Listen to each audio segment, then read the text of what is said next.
Good morning students. आज के इस वीडियो में हम लोग डिस्कस करेंगे स्पेसिमेन क्वेश्चन पेपर, या फिर दूसरे शब्दों में कहें तो इसे हम कह सकते हैं मॉडल पेपर या फिर सैम्पल पेपर। बट इस पेपर की खास बात यह है कि वैसे तो मॉडल पेपर आपकी जो बुक्स होती हैं, टेक्स्ट बुक, उनके पीछे दिया होता है, बट ये वाला मॉडल पेपर जो है वो काउंसिल यानी कि आईसीएसई की तरफ से आया है, उन्होंने खुद इशू किया है। ठीक है, तो इसके पैटर्न पर किसी भी तरह का शक नहीं कर सकते हम, और इसी को हम फॉलो करेंगे।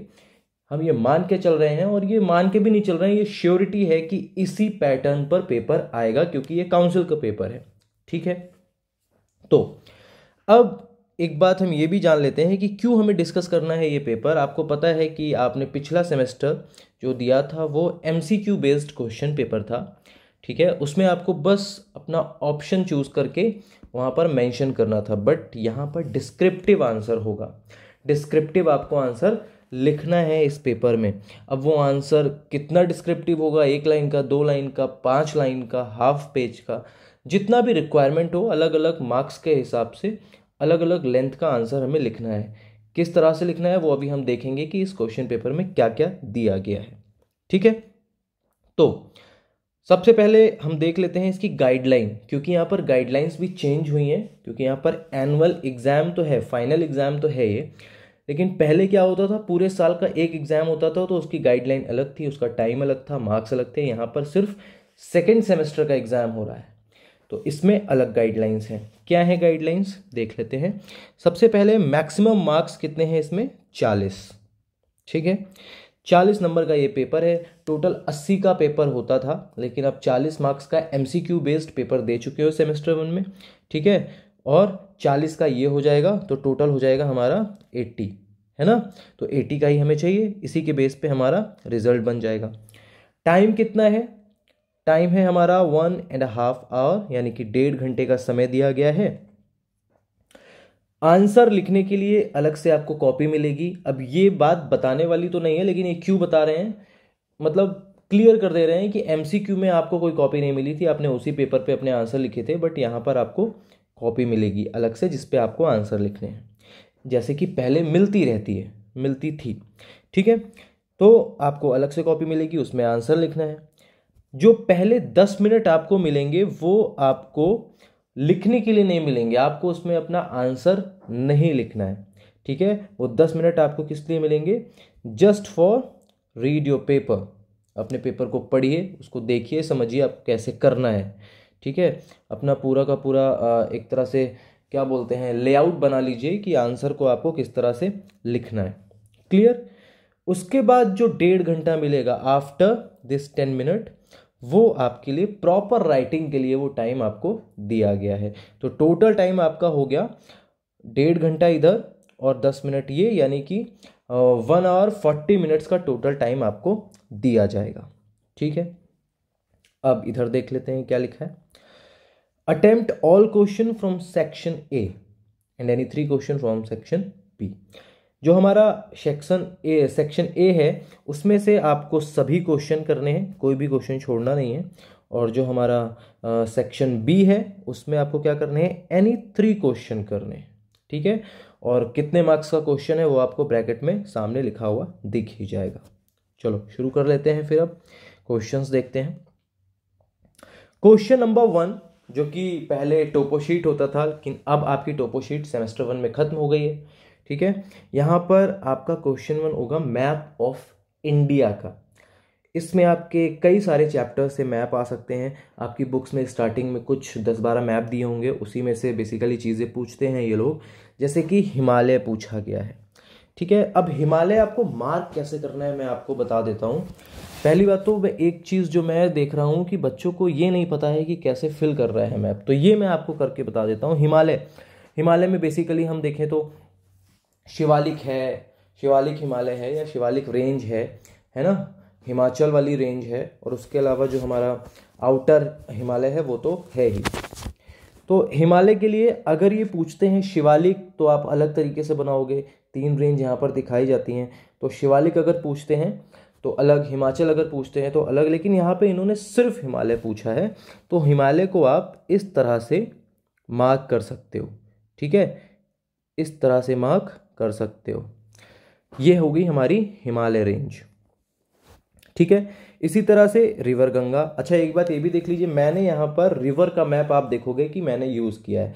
ये मैप मैंने अलग से इसमें लगाया हुआ है, ये आपके क्वेश्चन पेपर में नहीं लगाया था। क्वेश्चन पेपर में जो मैप मिलता है वो आगे भी आपको देखने को मिलेगा।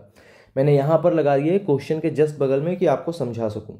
रिवर गंगा, अब आपको क्या करना है, इसमें कुछ नहीं लिखना है आपको। ये देखो स्ट्रीम्स बनी हुई है ना, जैसे ये स्ट्रीम बनी हुई है, ये स्ट्रीम बनी हुई है। स्ट्रीम पहचान लेनी है कि कौन सी स्ट्रीम गंगा की है और उस पर आपको मेंशन कर देना है कि ये है रिवर गंगा। जैसे फॉर एग्जांपल मैं पहचान रहा हूँ, मुझे लगता है कि ये गंगा है, तो मैं यहाँ पे लिख दूंगा गंगा रिवर। ठीक है, गंगा रिवर, बहुत ही नीट एंड क्लीन लिखिएगा ताकि एग्जामिनर को कोई भी दिक्कत ना हो। तो यहाँ पर गंगा रिवर लिख दिया आपने। ठीक, इसको मैं रफ करता जाऊंगा। तीसरा है चेन्नई। चेन्नई कहाँ पर है ये आपको पता होना चाहिए। ठीक है, चेन्नई को बस आपको क्या करना है, एक पॉइंट भर लिखना है आपको, कि एक पॉइंट रखना है और उसके बाद वहां पर आपको लिख देना है चेन्नई। जो भी जैसे भी आप लिखोगे वो आपको स्पेलिंग यहाँ पर लिख देनी है। ठीक है, जस्ट पॉइंट, कुछ नहीं। वेस्टर्न घाट पूछा गया है, वेस्टर्न घाट कहाँ पर है, थोड़ा सा बोल्ड बनाओगे, थोड़ा सा डार्क कर दोगे, कलर यूज करोगे तो बहुत अच्छा रहेगा। ठीक है, कलर अगर आप यूज कर लेते हो तो वो रहेगा बहुत ही बेहतरीन। थोड़ा सा बोल्ड बनाओगे कि ये है हमारा वेस्टर्न घाट, इस तरह से। ठीक है, और यहां पर लिख भी दोगे, चाहो तो आप एरो बना के बाहर लिखो और या फिर यहीं पे लिख दो कि ये है वेस्टर्न घाट। ठीक है, इस तरह से आपको फिल करना है। गल्फ ऑफ कच्छ कहाँ है वो आपको पता होना चाहिए, वो आप लिखो। गल्फ ऑफ कच्छ पे क्या करोगे, बस एरो कर दोगे अंदर की तरफ या बाहर की तरफ कहीं भी, और लिख दोगे ये gulf of Kutch. Malabar coastal plain कहाँ है, यहाँ पर है ये लिख दोगे आप। कराकोरम पास कहाँ है, यहाँ पर है, यहाँ पर आप मार्क कर दोगे। ठीक है, ब्लैक सॉइल कहाँ पर है, पेनिसुलर रीजन में। तो ये पूरा का पूरा आप जो एरिया देख रहे हो, सॉरी थोड़ा सा गलत हो गया, ये जो आप एरिया देख रहे हो, ये वाला एरिया, ये पूरा का पूरा ब्लैक सॉइल का एरिया है। आप इसको यहाँ पर ऐसे नहीं बनाना है, इसको आपको प्रॉपर फिल करना है कलर से, इस तरह से। या फिर आप शेड कर रहे हो तो पेंसिल से आपको पूरी तरह से फिल कर देना है कि ये एरिया जो हमारा है ये पूरा का पूरा ब्लैक सॉइल का एरिया है। स्टैंडर्ड मेरिडियन आप बनाओगे एक सीधी लाइन जो कि यहाँ से जाती है। ठीक है, ये है हमारा स्टैंडर्ड मेरिडियन। क्या है हमारा स्टैंडर्ड मेरिडियन, 82.5 ये हमारा स्टैंडर्ड मेरिडियन है। एकदम नीट एंड क्लीन लिखना, मैं तो स्क्रीन पे लिख रहा हूं तो इस तरह की राइटिंग बन रही है। ठीक है, फिर आ जाता है हमारा झरिया कोलफील्ड। वो झरिया कोलफील्ड कहाँ है वो भी आपको पता होना चाहिए। जस्ट आप एक पॉइंट रखोगे और वहां पर एरो बनाकर लिख दोगे झरिया कोलफील्ड। ठीक है, तो इस तरह से आपको चीजें इस पर रिप्रेजेंट करनी है मैप पर। बहुत ज्यादा अपना दिमाग नहीं लगाना है, जैसे मैंने बताया बस वैसे ही। अगर कोई जगह है तो जस्ट आप पॉइंट यूज करोगे इस तरह से। ठीक है, पॉइंट की जगह आप चाहो तो फिर एक हल्का सा सर्कल बना सकते हो। ठीक है, और वहां पर लिख सकते हो। अगर एरिया पूछा गया है तो एरिया को आपको क्या करना है, शेड करना है, पूरी तरह से शेड कर देना है। ठीक है, तो इस तरह से आपको मैप फिल करना है। समझ में आ गया? चलिए आगे बढ़ते हैं। तो ये हमारा कंपलसरी क्वेश्चन था, इसमें कोई भी ऑप्शन नहीं था। अब आ गया हमारा सेक्शन बी। यहां पर अच्छी बात क्या है कि हमारे पास चॉइस है कि हमें कोई भी 3 क्वेश्चन करने हैं। ठीक है, और दिए कितने गए हैं देख लेते हैं। यह है पहला क्वेश्चन सेक्शन बी का, यह है दूसरा क्वेश्चन, यह है तीसरा क्वेश्चन, चौथा, पांचवा, 5 क्वेश्चन हैं। ठीक है, 5 में से आपको कोई भी 3 करने हैं। अब 3 करने के लिए आप अपने हिसाब से, अपने कन्वीनियंस के हिसाब से सेलेक्ट कर लो कि आपको कौन से 3 करने हैं। पहले जो आपको 10 मिनट मिले हैं उसमें आपको क्लियर हो जाना चाहिए कि आपको कौन से 3 क्वेश्चन करने हैं। ठीक है, अब वो आपकी मर्जी है कि आपको कौन से 3 क्वेश्चन करने हैं। हम यहां पर बस पैटर्न देख लेते हैं कि किस तरह के क्वेश्चन आ रहे हैं। तो सेक्शन बी कोई 3 क्वेश्चन करने हैं। किस तरह के क्वेश्चन आएंगे देखो, give any one use of manganese. ठीक है, and why is copper use in electric appliances, बिजलियों वाली जो बिजली से चलने वाली चीजें हैं उसमें कॉपर क्यों यूज होता है, और मैग्नीज का कोई एक यूज। अब आप देखो यहां पर ये जो क्वेश्चन है ये 2 नंबर का है, यहां पर वन यूज पूछा गया है, ठीक है। तो वन यूज में आप लिख सकते हो कि जस्ट, मैं सबके आंसर नहीं बताऊंगा, बस आपको एक एग्जांपल देके बता रहा हूं। One use in dry batteries, ठीक है, बैटरीज जो हमारी सेल होते हैं ना, बैटरीज होती हैं, उनमें मैग्नीज यूज होता है, ठीक। सिर्फ एक चीज लिखनी है, 1 पॉइंट की ड्राई बैटरीज में मैग्नीज यूज होता है। ऐसे ही आपको इलेक्ट्रिक अप्लायंसेज में कॉपर क्यों यूज होता है एक लाइन में बता देना है, because copper is good conductor of electricity. बस एक लाइन इसमें एक लाइन इसमें, इसीलिए 1 नंबर इसका मिलेगा, 1 नंबर इसका मिलेगा, आपका 2 नंबर का क्वेश्चन जो है वो तैयार हो गया, खत्म बात, ठीक है। बहुत ज्यादा डिटेल में नहीं जाना है, जितने नंबर सामने दिए गए हैं उतना ही आपको काम करना है, ठीक है। जितने पैसे मिल रहे हैं उतना सामान आपको देना है, 2 नंबर मिल रहे हैं तो आपको एक एक लाइन के आंसर इसमें इसमें लिख देने हैं। क्लियर हो गई बात। ऐसे देखो फिर से ये 2 नंबर का क्वेश्चन है, तो यहां पे क्या पूछा गया, give 2 advantage of using natural gas, 2 number और 2 एडवांटेज, यानी कि 2 लाइन का आंसर। क्लियर हो गया, इसमें भी बहुत डिटेल नहीं लिखना है। इसी तरह से आप देखो कि यहां पर तीसरा क्वेश्चन है जिसके 2 पार्ट हैं, ए और बी। क्वेश्चन बोला गया है कि भाखड़ा नांगल डैम के रेफरेंस में आपको आंसर देना है। कौन सी रिवर पे भाखड़ा नांगल डैम है, नाम लिख दीजिए, सतलज, हो गया आंसर, खत्म, 1 नंबर मिल गया, ठीक है। Name any 2 state benefited bye Bhakra Nangal, Punjab लिख दीजिए, हरियाणा लिख दीजिए, कोई भी 2 स्टेट लिख दीजिए जो आपको याद होने चाहिए। पंजाब हरियाणा सही आंसर है, आप ये भी लिख सकते हो। तो 1 नंबर रिवर का नाम लिखने का, 2 स्टेट के नाम लिखोगे, 2 नंबर हो गए, 3 नंबर। देखो कितना आसान है, आपको बहुत ज्यादा नहीं करना है, ठीक है। और ऐसे आपको टाइम भी नहीं लगेगा। आपको कितना टाइम लगेगा नदी का नाम लिखने में और 2 स्टेट का नाम लिखने में, आपको लिखना है सतलज, बी नंबर डाल के लिख देना है पंजाब और हरियाणा, बात खत्म, ठीक है।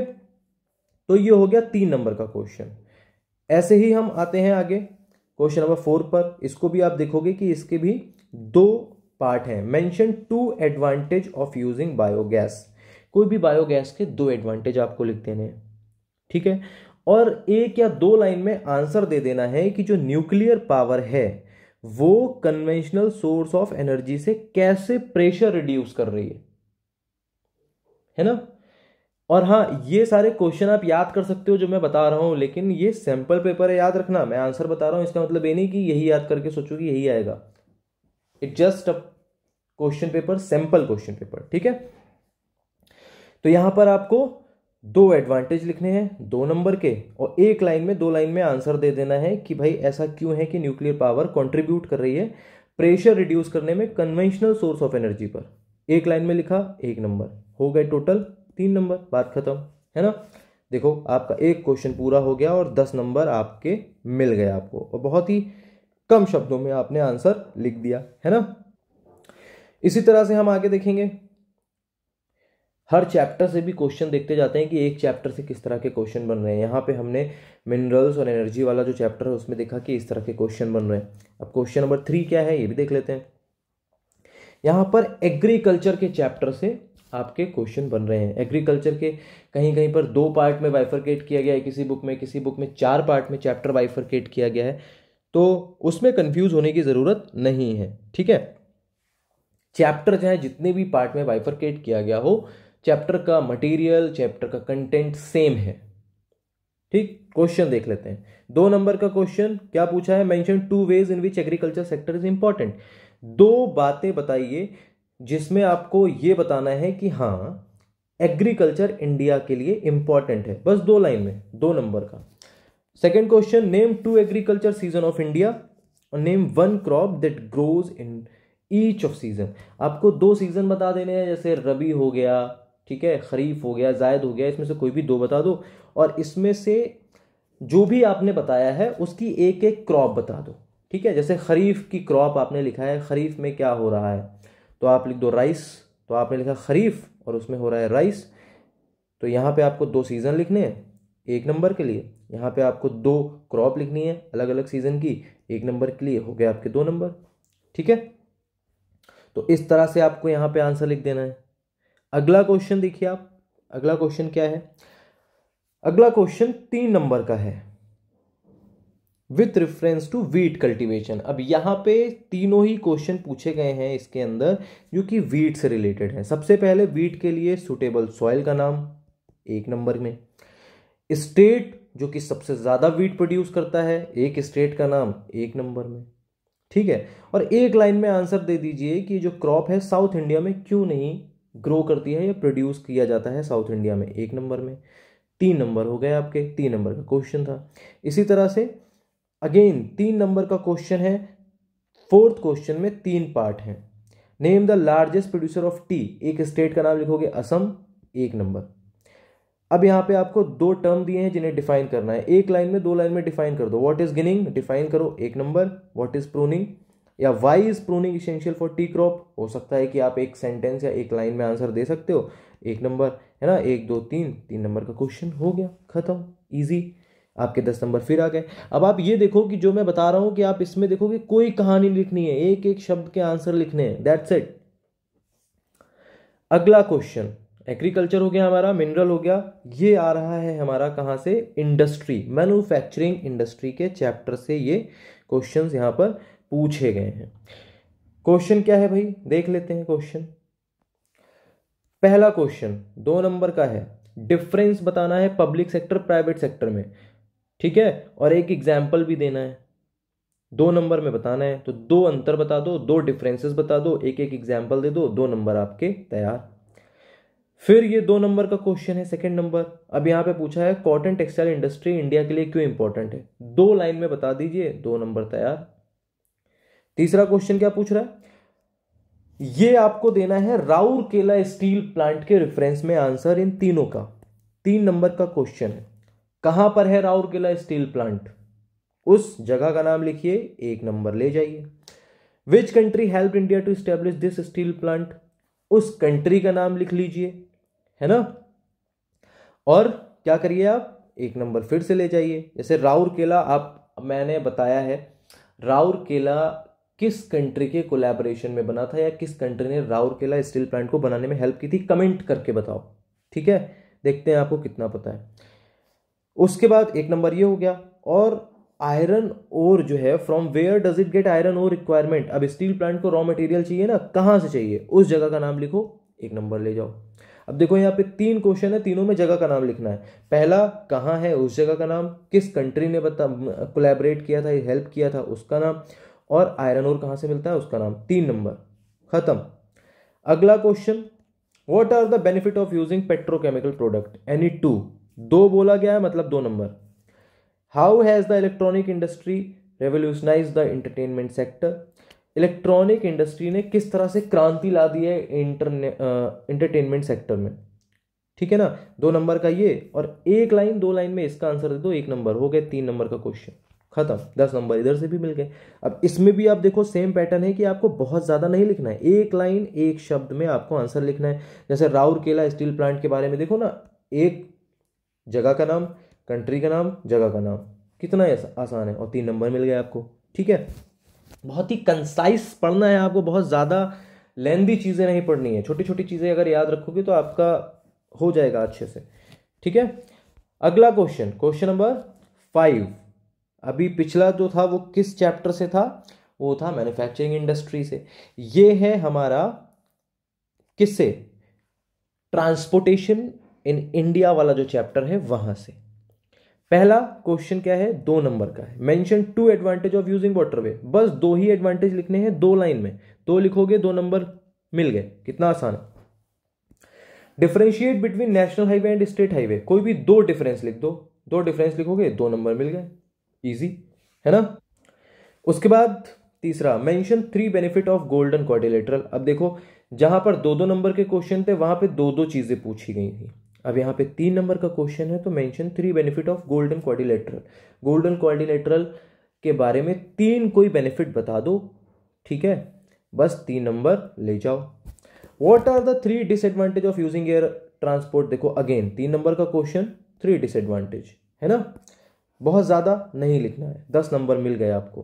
कितना लिखा आपने, टू एडवांटेज, 2 लाइन यहाँ पे लिखोगे, है ना, 4 लाइन यहाँ पे लिखोगे, 3 लाइन यहाँ पे लिखोगे, 2 4 6, 6 3 9 और 3 लाइन यहाँ पे लिखोगे, 10 11 12 लाइन आपको लिखनी है टोटल और आपके 10 नंबर तैयार। इजी और बहुत कम शब्दों में, बहुत कम मेहनत में आपके नंबर आ जाएंगे। समझ गए? अब बढ़ते हैं हम अपने अगले क्वेश्चन की तरफ। क्वेश्चन नंबर 6, ये कहां से आ रहा है? ये आ रहा है वेस्ट मैनेजमेंट से। ये थोड़ा सा साइंटिफिक है, ठीक है। अब इसमें भी देखो 2 नंबर का क्वेश्चन है, why is there a need of waste management in India. बोला 2 नंबर का क्वेश्चन, यानी 2 पॉइंट लिखो बस, बहुत ज्यादा नहीं चाहिए। दूसरा, segregation considered a safe method of waste disposal, explain करिए आप। सेग्रीगेशन जो है वेस्ट डिस्पोजल का सबसे अच्छा मेथड है। 2 पॉइंट इसमें भी लिख दो, बोला नहीं गया है लेकिन अंडरस्टूड है। 2 नंबर का क्वेश्चन मींस 2 पॉइंट, 2 पॉइंट लिखो, 2 नंबर ले जाओ। Mention 3 ways that may be used in India to reduce waste. कोई भी 3 रास्ते बताओ जहां पर हम इंडिया में वेस्ट रिड्यूस कर सके। 3 रास्ते, 3 नंबर, 3 लाइन का आंसर।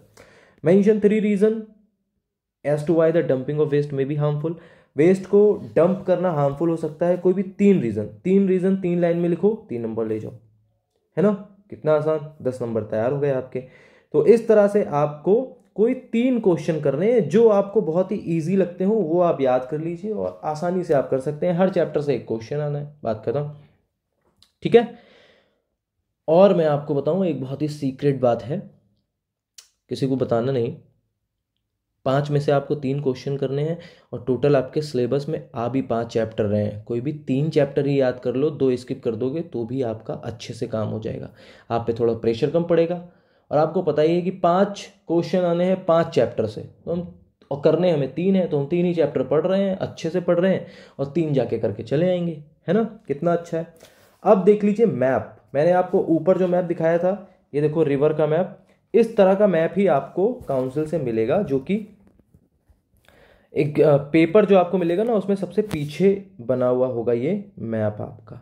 देखो इसमें वही सारी रिवर्स बनी है, तो आपको इन रिवर्स को भी ध्यान में रखना है, इन सबके भी नाम याद करने हैं और इनके अकॉर्डिंग ही आपको अपनी चीज़ों के लोकेशन या फिर सॉइल का एरिया, कोई भी इंडस्ट्री पूछ रहा है, वो सारी चीज़ें मार्क करनी है, ठीक है। तो ये सारी चीज़ें आपको ध्यान में रखनी है। तो this is all about this video और यहाँ पे हमारा जो डिस्कशन है वो खत्म हो जाता है इस पेपर का। इसी तरह के पैटर्न पर पेपर आएगा, आपको इसी तरह से बहुत ही शॉर्ट और कंसाइज वे में, क्रिस्प वे में आंसर लिखना है, बहुत ही क्रिस्पी आंसर, बहुत ज्यादा कहानी नहीं लिखनी है, ठीक है। 1 लाइन में 1 शब्द में आंसर लिखना है, दैट्स इट। तो मेरी तरफ से ऑल द बेस्ट, आपका एग्जाम जो है अच्छा ही जाएगा। होपफुली आप लोग पढ़ रहे हो और इसको भी देख लेना कि आपको कैसे करना है, तो आपका एग्जाम अच्छा जाएगा। मेरी तरफ से all the best, thank you so much. पढ़ते रहिए, मजे करिए, मिलता हूँ नेक्स्ट वीडियो में।